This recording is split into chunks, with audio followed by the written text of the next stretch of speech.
누가복음 15장 11절에서 좀 긴데 32절까지 말씀을 한 절씩 교독하면서 읽겠습니다.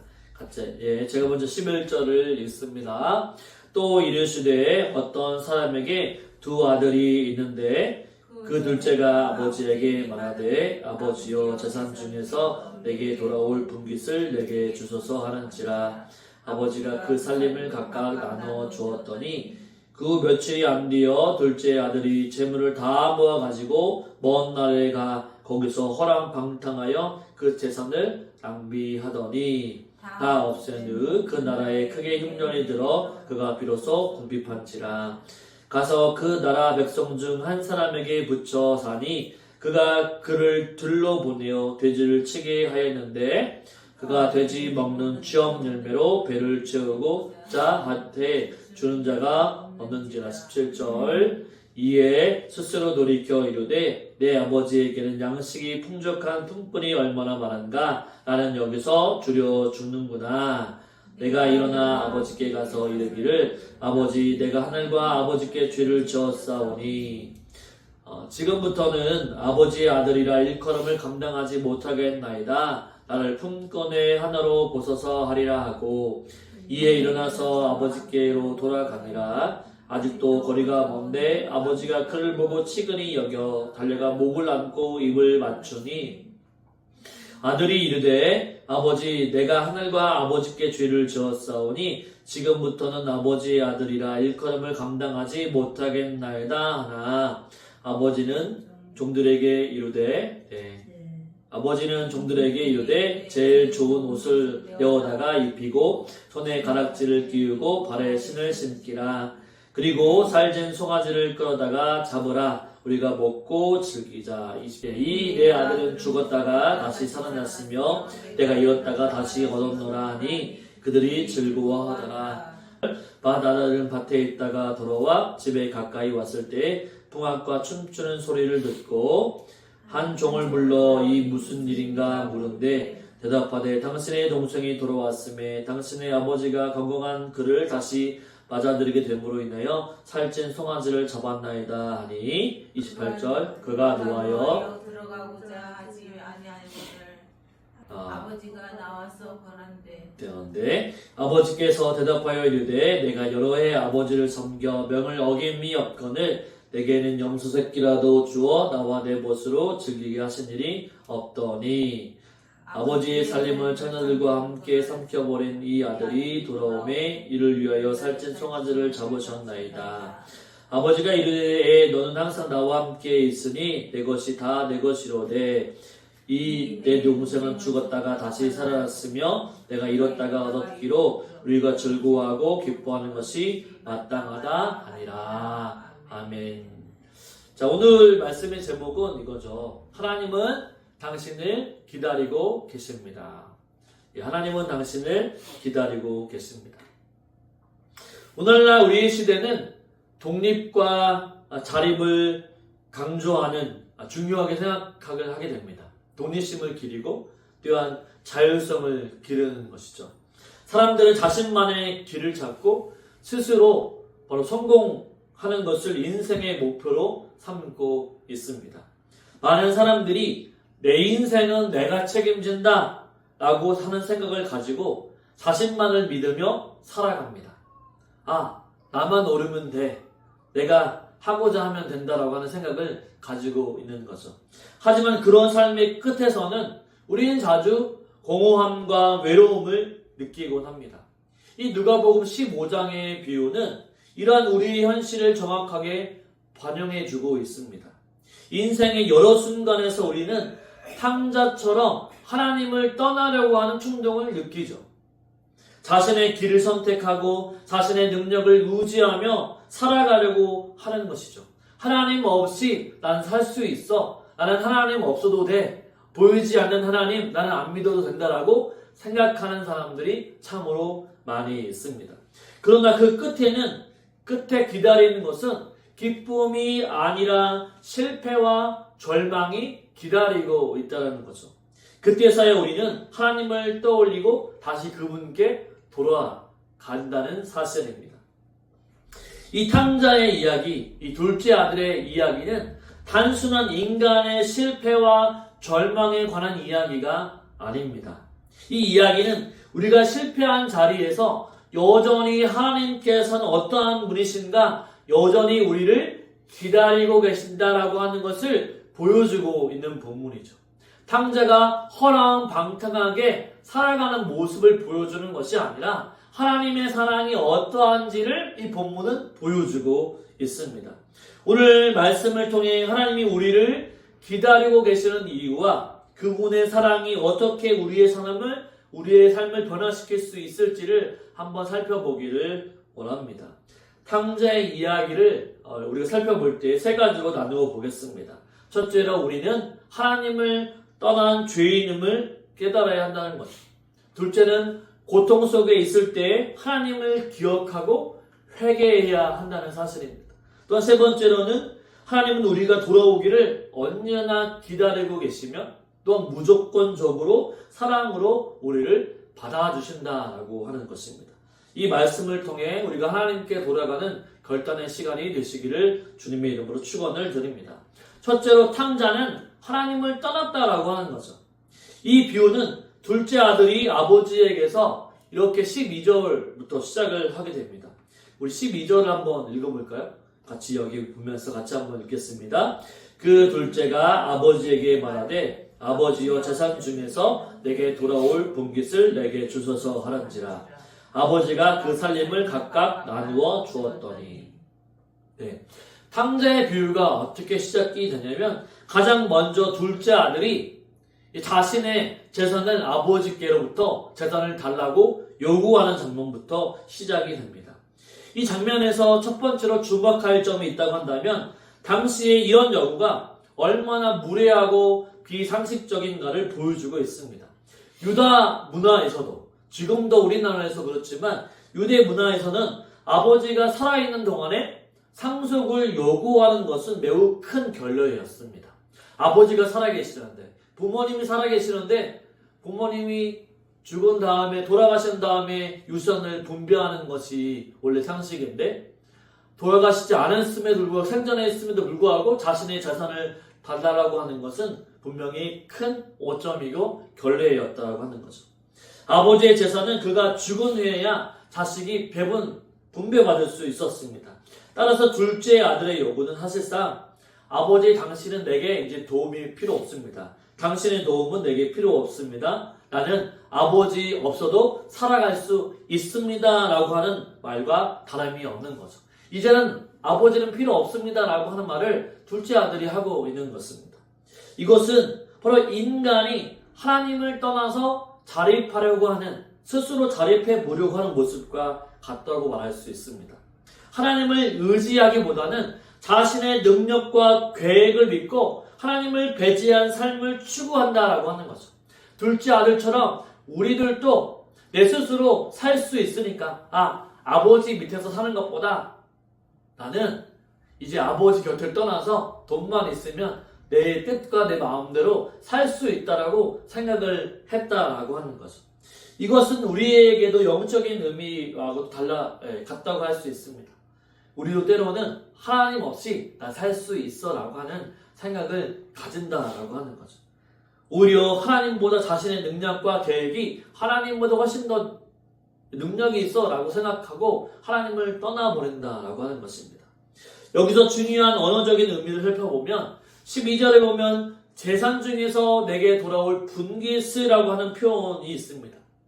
여기서 이 표현은 물질적인 재산만을 의미하지 않습니다. 오히려 존재나 본질을 나타내는 단어여서 아버지의 생명이나 존재의 일부를 상징하죠. 둘째 아들이 요구한 것은 단순히 돈이 아니라 아버지의 삶의 일부를 내게 나눠달라고 요구하고 있는 것입니다. 이것은 무엇을 얘기하냐면 인간이 하나님 없이 스스로 살아가고 싶은 욕망을 담고 있는 거죠. 바로 인간이라고 하는 것은 하나님의 존재를 닮은 사람입니다. 하나님의 형상으로 닮은 사람들이죠. 그리고 이 사람은 하나님의 영광을 높이기 위해 지음을 받았죠. 그런데 인간 스스로 하나님을 떠나 하나님 없이 자기 스스로 살려고 하는 욕망, 하나님의 존재 자체, 하나님을 닮은 형상을 배제하고 자신의 뜻대로 살려고 하는 모습을 보여준다라고 말하고 있습니다. 둘째 아들은요, 이 본문에 보면 재산을 받아서 아버지의 곁을 떠나 먼 나라로 떠났다라고 얘기하고 있습니다. 여기서 먼 나라라고 하는 표현도 바로 상징적이라고 말할 수 있습니다. 먼 나라. 먼 나라는 얼마나 먼지는 모르겠지만 이 물리적인 거리뿐만 아니라 영적인 거리를 나타낸다고 말할 수 있습니다. 둘째 아들은요, 아버지와 멀리 떨어졌다라고 하는 것은 그와의 관계, 아버지의 관계가 단절되었음을 의미합니다. 멀리 떨어져 있으면요, 그 당시에 멀리 떨어져 있으면 어떻습니까? 쉽게 지금처럼 전화를 해가지고 쉽게 연락할 수가 없습니다. 아들이 어디로 갔는지 알 방법이 전혀 없는 것이죠. 이것은 영적으로는 무엇을 얘기합니까? 먼 나라로 갔다라고 하는 것은 이제 하나님과 멀어지게 되면, 하나님과 먼 관계로 멀어지게 되면 하나님과의 관계가 단절되었음을 의미하고 있는 것이죠. 이때 인간은 자신이 원하는 삶을 살아가고 있다고 생각하지만 사실은 하나님과의 관계에서 단절된 상태에서 영적으로 고립된 상태에 빠지게 되는 것입니다. 아버지의 그늘에서 평안하게 자랐지만 이제 먼 나라에 가서 아버지의 도움 없이 살아가는 것, 그때 아버지와의 고립된 영적인 상태에 놓이게 된다라고 하는 거죠. 둘째 아들은요, 우리 다 알다시피 아버지의 재산을 다 탕진한 다음에 다 먼 나라로 떠나서 방탕하게 허랑방탕하게 살면서 재산을 다 모으지 못하고 다 탕진하게 됩니다. 이때 사용된 방탕하게라고 하는 표현은요, 절제 없이 마음껏 낭비했다라고 하는 의미가 됩니다. 탕자는 자신이 받은 모든 것을 바로 자신의 욕망을 채우기 위해서 사용했다라고 하는 거죠. 여기서 우리는 중요한 교훈을 얻을 수가 있습니다. 하나님 없이 살고자 하는 인생은 결국 낭비로 끝난다라고 하는 거죠. 아버지 곁을 떠난 인생, 자기 둘째 아들, 그 둘째 아들은 자기 나름대로는 아버지보다 더 잘 살겠다라고, 잘 살아보겠다라고 다짐하고 떠났을 것입니다. 하지만 아버지를 떠난 최후의 모습은 어떤 것인가? 풍성함이 아니고 풍부함이 아니고 자기의 욕망을 채워서 결국에는 낭비이고 모든 것을 다 허비했다라고 하는 거죠. 하나님 없이 살고자 하는 인생도 마찬가지라고 할 수 있습니다. 결국에는 혼자 열심히 살아보려고 하지만 결국에는 낭비로 끝난다라고 하는 거죠. 우리가 하나님으로 받은 시간과 재능과 물질을 자신의 욕망과 목적을 위해서 사용한다고 한다면 결국 그것은 다 사라지게 될 뿐이라는 사실입니다. 탕자의 이야기는 우리가 하나님을 떠나면 무엇을 하든지 결국에는 어떤 것입니까? 그 모든 것이 의미 없이 사라지고 만다라고 하는 것을 우리에게 말해주고 있는 거죠. 탕자는요, 재산을 다 잃고 난 다음에 이 본문에 보니까 큰 흉년이 그 나라 가운데 든 것을 볼 수가 있습니다. 흉년은 단순히 자연적인 재난을 나타낸 것이 아니라 영적인 기근을 상징합니다. 하나님을 떠난 인생은 풍요로울 수 없다라고 하는 거죠. 그 끝에는 반드시 기근이 기다리고 있다는 사실입니다. 이것은 우리가 세상에서 아무리 성공을 거두고 아무리 물질적인 풍요를 얻는다 하더라도 하나님 없이 살아가게 되면 바로 영적으로 빈곤해질 수밖에 없다라고 하는 것을 보여주고 있는 거죠. 14절부터 16절까지 말씀을 보면 이런 말씀이 있죠. 재산을 다 잃은 탕자는 무슨 일을 하게 되죠? 돼지를 치는 일을 하게 됩니다. 여러분, 돼지는요, 유대인들에게 돼지는 부정한 동물이었습니다. 부정한 동물. 이 유대인들은 돼지를 가장 부정한 동물 중에 하나라고 여긴 것이죠. 탕자가 돼지를 돌보는 일에 종사했다라고 하는 것은 그가 얼마나 비참한 상태에 빠졌는지를 보여주고 있는 것입니다. 유대인들이 가장 부정하다라고 하는 생각들을 가진 동물을 키우는 것, 그 유대인이 키우는 것, 할 수 없이 해야만 하는 것, 그 비참한 상황을 얘기해주고 있는 거죠.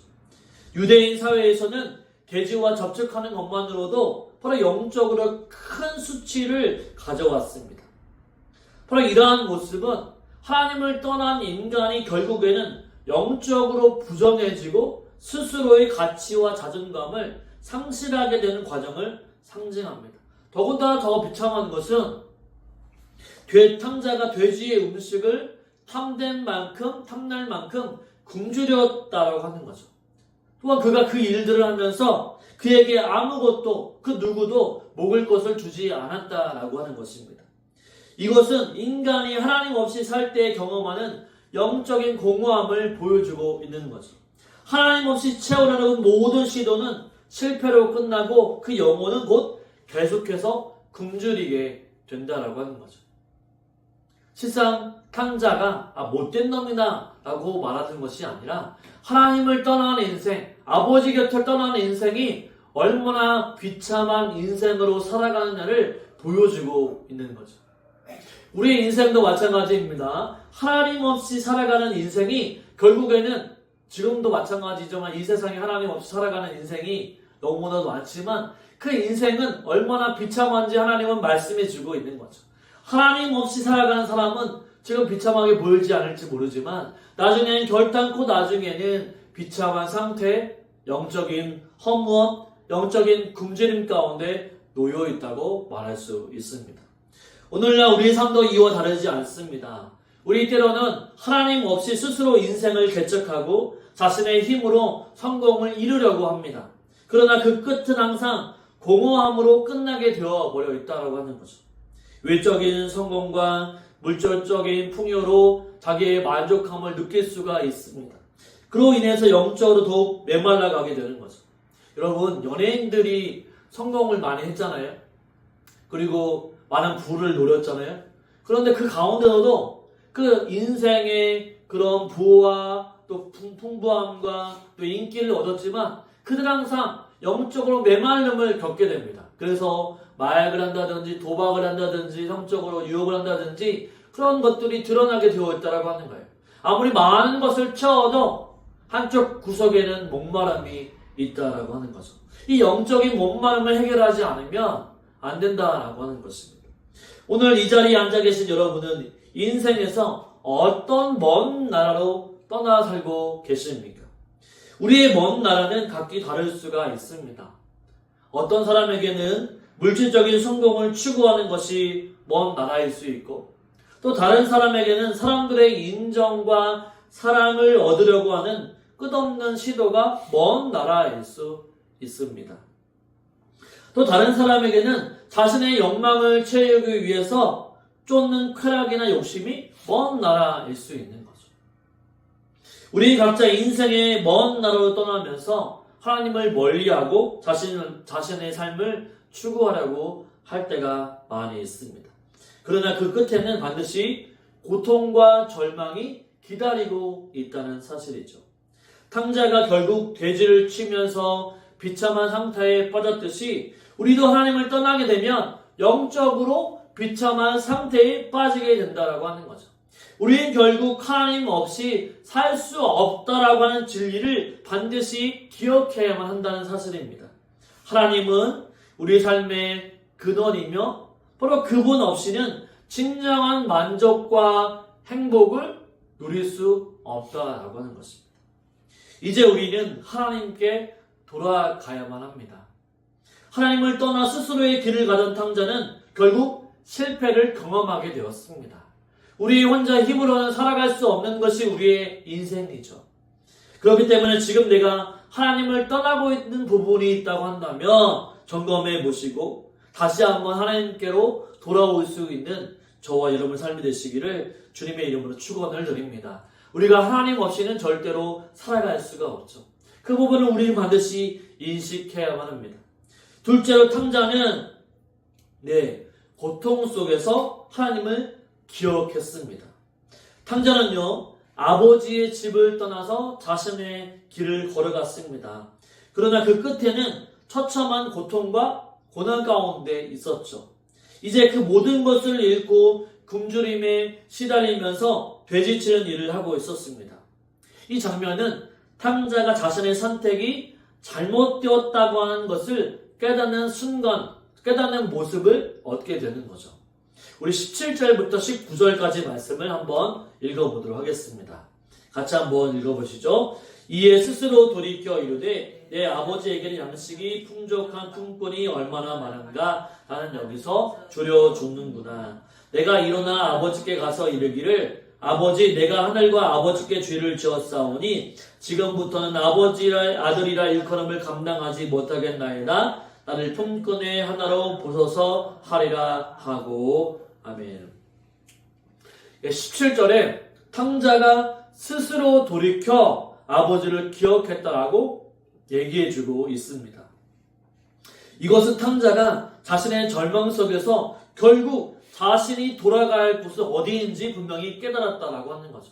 인생에 아버지의 재산을 다 가지고 가서 먼 나라로 자신의 즐거움과 쾌락을 위해서 열심히 살아보려고 했지만 결국에는 모든 것이 허비로 끝나고 망해버렸죠. 거기서 고난도 겪었죠. 역경을 겪었죠. 그래서 그 가운데 깨달았던 것이 무엇입니까? 아버지의 집이 얼마나 좋은지를 깨달았다라고 하는 거죠. 이 세상에 우리는 세상이 좋은 것 같지만 가장 좋은 것이 있다고 한다면 바로 하나님 아버지의 집이라고 하는 것이죠. 이 세상에 좋은 것을 많이 누려봤지만 그것이 좋은 것이 아니라 하나님 아버지가 가장 제일 좋다라고 성경은 말해주고 있는 것이죠. 그래서 17절 앞부분에 이렇게 얘기합니다. 이에 스스로 돌이켜라고 얘기해주고 있죠. 여기서 스스로 돌이켰다라고 하는 것은 단순한 후회를 넘어서 깊은 내면의 성찰을 의미합니다. 자신의 삶을 되돌아보았다라고 하는 거죠. 그는 자신의 내면을 깊이 들여다보면서 그동안 잘못된 선택과 삶의 방향을 되돌아보았다라고 하는 것이죠. 무엇이 잘못되었을까? 라고 돌이켜보고 아버지의 제목은 얼마나 좋은가라고 생각해 보았다라고 하는 거죠. 이 순간은 매우 중요합니다. 탕자는 자신의 처한 상황을 비참함을 깨닫고 다시 아버지의 집을 생각해 보았다라고 하는 거죠. 말씀해 보면 내 아버지에게는 양식이 풍족한 일꾼이 얼마나 많은가. 나는 여기서 줄여주고 있는데 아버지의 집은 얼마나 풍성한 일꾼들이 많은가라고 부러움을 표했고 또한 거기가 내가 돌아갈 곳인 것을 분명히 깨달았던 것이죠. 이 구절에서 우리는 두 가지 중요한 교훈을 얻을 수 있습니다. 첫째로 탕자는요, 비로소 자신의 스스로의 힘으로는 살아갈 수 없다는 사실을 분명히 깨달았죠. 그는 이제 자신의 능력만으로는 더 이상 아무것도 할 수 없음을 분명히 깨달았습니다. 또 한 가지는 어떤 거였냐면 아버지의 집을 기억하면서 그곳이 얼마나 많은 풍요와 안전이 있었는지를 떠올렸습니다. 바로 이 장면은 오늘 우리도 하나님을 떠나 살다가 인생의 실패와 고통에서 비로소 하나님을 기억하게 되는 과정을 보여주고 있는 거죠. 우리도 인생에 잘 나가다가 고난이 찾아올 때 왜 고난이 찾아오는가를 되새기면서 하나님께 돌아오는 과정이 있습니다.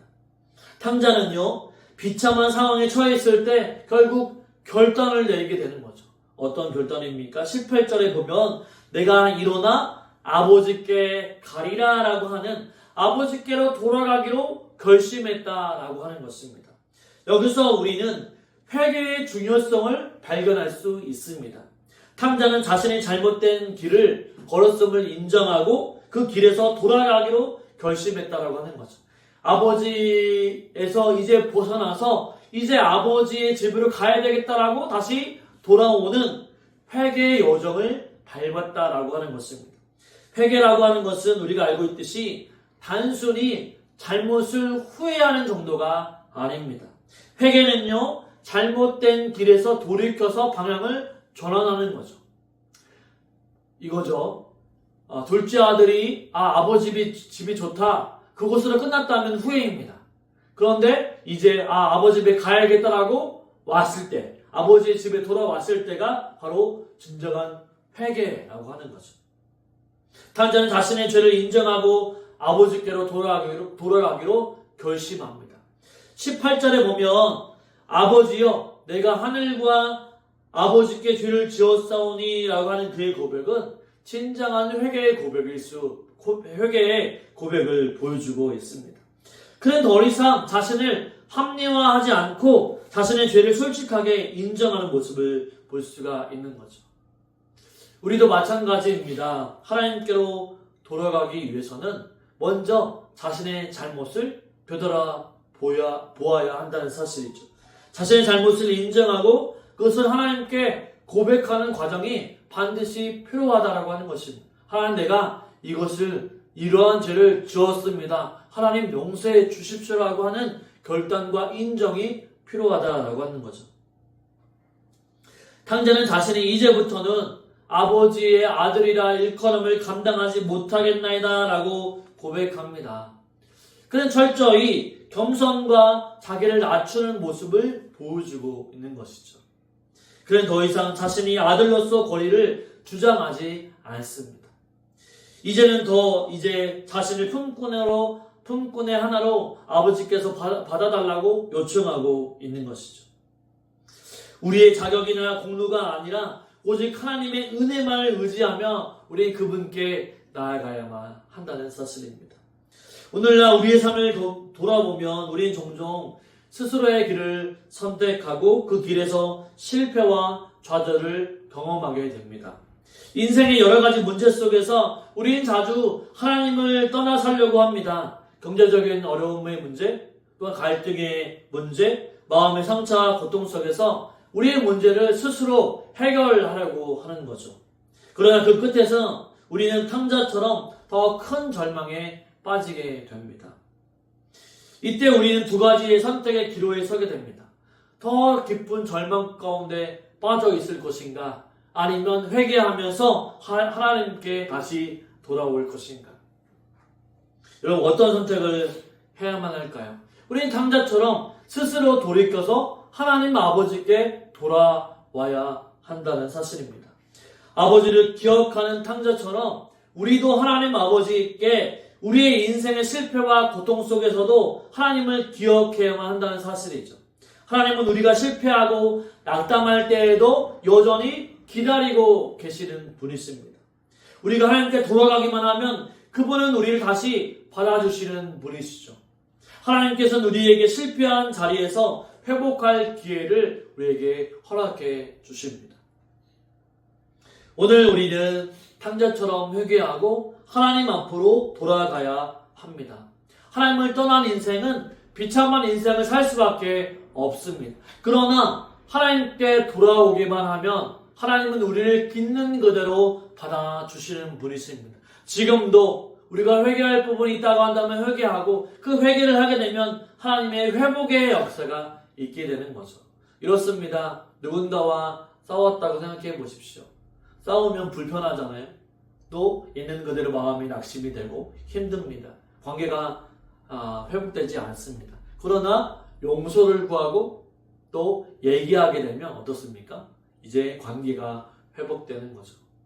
하나님과의 관계도 그렇습니다. 우리가 죄가 있다고 한다면 하나님 앞에 회개하고 결단하며 돌아설 때 하나님은 무조건적으로 우리를 용서해 주시고 사랑해 주십니다. 그 사실을 기억하시고 진정으로 회개하며 하나님 앞에 다시 돌아갈 수 있는 저와 여러분의 삶이 되시기를 주님의 이름으로 축원을 드립니다. 아멘. 셋째로는 이거죠. 하나님은 여전히 기다리고 계신다는 사실입니다. 탕자는 결국 아버지께로 돌아가기로 결심을 합니다. 그는 모든 것을 잃어버리고 자신의 잘못을 깨달았습니다. 이제 아버지께 자신의 죄를 고백하고 품꾼의 하나로 봐달라고 요청을 하게 되죠. 그런데 이 비유에서 놀라운 장면은 바로 아버지가 그를 이미 기다리고 있었다는 사실입니다.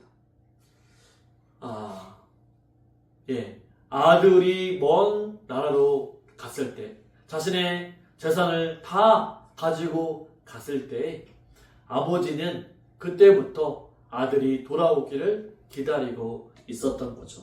우리 20절의 말씀을 한번 읽어보도록 하겠습니다. 20절 말씀 같이 한번 읽어볼까요? 시작. 이제 일어나서 아버지께로 돌아가니라. 아직도 거리가 먼데 아버지가 그를 보고 치근히 여겨 달려가 목을 안고 입을 맞추니. 네, 이 구절에서 우리는 아버지의 마음을 깊이 이해할 수가 있습니다.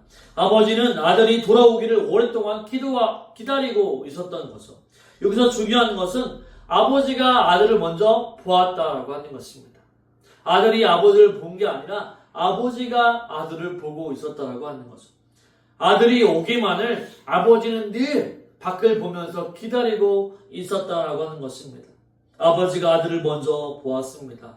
이것은 무엇을 얘기하냐면 하나님께서 우리를 항상 지켜보고 계신다라고 하는 거예요. 언제까지, 언제 돌아올지 항상 기다리는 마음으로 우리를 기다리고 계신다라고 하는 거예요. 우리가 즉각 돌아오기만 하면 하나님은 멀리서부터 우리를 알아보시고 우리를 품에 안아주신다라고 하는 거죠. 또한 여기서 보면 아버지가 달려갔다라고 하는 표현이 있습니다. 이것은 당시 유대사회에서 어린들이 달린다라고 하는 것은 매우 비정상적인 행동이었습니다. 특히 한 집안의 가장이었던 아버지가 달린다라고 하는 것은 바로 체면을 무너뜨리는 행동이었습니다. 그러나 아버지는 어떻게 했습니까? 체면을 버리고 달려갔다라고 하는 거죠. 이것은 하나님께서 우리를 구원하시기 위해서 바로 자신을 낮추시고 기꺼이 우리를 맞이하시는 모습을 보여주고 있는 것입니다. 하나님께서는 우리를 다시 품에 안으시기 위해서 그의 문의 모든 체면을 내려놓으시는 거죠. 바로 예수 그리스도가 하나님이신데 그분이 우리를 사랑하시기 때문에 바로 낮고 낮은 바로 인간의 자리에 이 낮고 낮은 사람의 모습으로 또한 이 땅에 태어나셨고 가장 연약한 모습으로 십자가에서 우리를 위해서 그 깊은 사랑을 우리에게 허락해 주셨다라고 하는 거죠. 아들이 돌아왔을 때 아버지에게 이렇게 고백하죠. 21절에 보면 이런 말씀이 있습니다. 아들이 이르되 아버지 내가 하늘과 아버지께 죄를 지었사오니 지금부터는 아버지의 아들이라 일컬음을 감당하지 못하겠나이다 하나. 그러나 놀랍게도 아들이 이렇게 얘기합니다. 나는 아들이라 일컬음을 감당하지 못하겠습니다 라고 얘기합니다. 그러나 놀랍게도 아버지는 그 말을 듣자마자 어떻게 합니까? 종들에 시켜서 이렇게 얘기하죠. 22절에 보면 제일 좋은 옷을 내어다가 입히고 손에 손가락 가락지를 끼우고 발에 신을 신기게 됩니다. 탕자 아들을 아버지가 아들의 잘못을 따지지 않았다라고 하는 거죠. 훈계하지 않았다라고 하는 것입니다. 너 왜 그런 잘못을 저질렀어? 라고 바로 잘못을 지적하지 않았다라고 하는 것입니다.